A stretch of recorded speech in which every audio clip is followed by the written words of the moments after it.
اور اندر کی سلائی سے اس کریز پر سلائی لگا دیں۔ چاروں کارنر اسی ٹپ کو فالو کرتے ہوئے سلائی لگائیں اور دوبارہ ایک پیر کا مارجن رکھتے ہوئے کٹنگ کر کے سیدھا کر دیں۔ میں آپ کو ہر کونے کو فولڈ کرتے ہوئے دکھا رہی ہوں تاکہ آپ کو صحیح طرح سے سمجھ آ سکے۔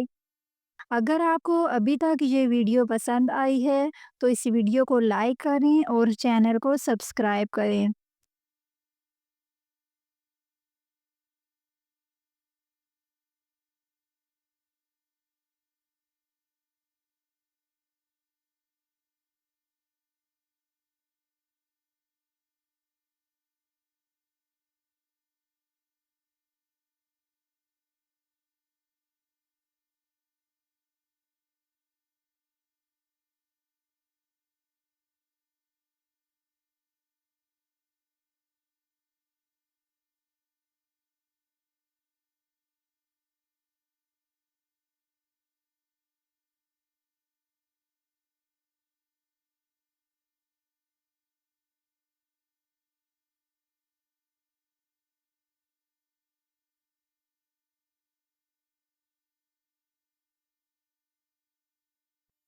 اور اب فائنل سلائی کے لیے قمیص کو اس طرح سے مشین کے نیچے رکھیں اور اگر آپ نئی سلائی کرنے والے ہیں تو اس طرح سے سیدھا نشان لگائیں، کیونکہ یہاں سے سلائی کا ٹیڑھا ہونا قمیص کی ساری خوبصورتی ختم کر دیتا ہے۔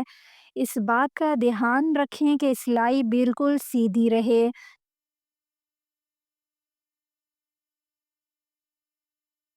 جب چاک کی سلائی کرتے ہوئے دامن کے کونے پر پہنچیں تو سوئی کپڑے کے اندر کر کے ٹان لیں۔ دونوں کپڑوں کو بالکل برابر رکھیں، کسی بھی کپڑے کو کھینچنا نہیں ہے ورنہ جھول پڑ سکتا ہے اور کونا صفائی سے نہیں بنے گا۔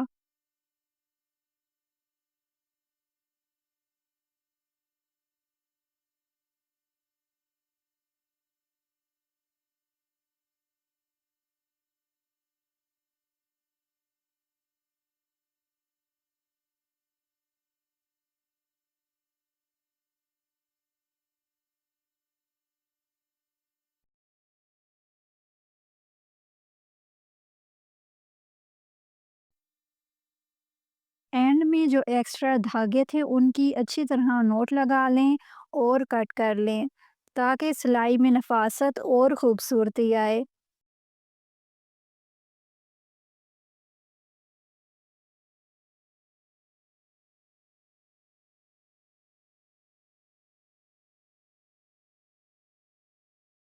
اس کے بعد قمیص پر اسپرے کر کے اچھی طرح سے پریس کر لیں اور آپ دیکھ سکتے ہیں آپ قمیص کی فائنل لک۔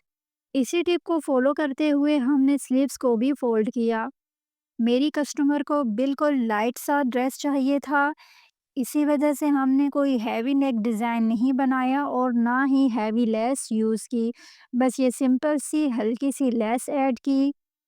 اگر آپ چاہیں تو آپ چاک دامن پر سلائی کرنے کے بجائے ہاتھ سے بھی ترپائی کر سکتی ہیں، وہ بھی بہت خوبصورت لگے گی۔ میری کسٹمر کی ڈیمانڈ سلائی تھی تو میں نے سلائی کر لیا۔